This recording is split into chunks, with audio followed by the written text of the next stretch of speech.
Hey everybody, welcome out to the garden. I just want to show something real quick here. Well, you'll hear a lot of people saying in the springtime, especially with tomatoes, with other stuff too, but tomatoes is a big one. They're looking purple. If they're not a variety that should have purple in it, as far as the leaves and the stems, it's most likely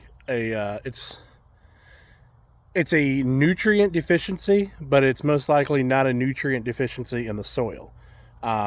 This time of year, at least here in Virginia, the nights are still cool. So the plants aren't growing as rapidly, so they're not sucking up nutrients as rapidly.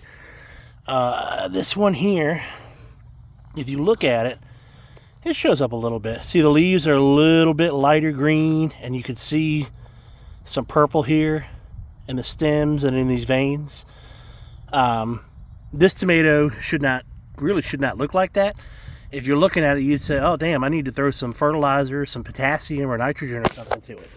It's not the issue. The issue is the plant's not growing rapidly enough, and it's not absorbing it up into the plant. There's plenty of nutrients in the soil, but the plant can't uptake those nutrients. And you'll see it especially we can get too much rain, so it's diluting it, so the plant's not sucking enough of it up, or it's too dry, because the roots are where it's going to absorb it. It's going to suck up the nutrients in the water and in the soil through the roots. So if the soil is too dry, the plant can't take it up through the roots into the plant, so it's not going to get it into the plant. And there's a big one you always hear a ton of people every year with blossom end rot. Blossom end rot, yes, it's a calcium deficiency in the plant. 99.9 times out of 100, it's not a calcium deficiency in the soil. You could grow that tomato in pure calcium, but if the nights are cold, if it's too dry, if it's too wet, it's not going to absorb the calcium. That's the problem. It's not a lack of calcium in the soil, it's a lack of calcium in the plant. So before you start throwing a bunch of calcium and eggshells and everything else, spraying it with milk or all the wives' tales and everything that people say, pay attention to that. Has it been wet? Has it been really dry? Is the soil still cold and the plant not absorbing it? Because most likely that's going to be a problem. And you're going to see it this time of year, especially.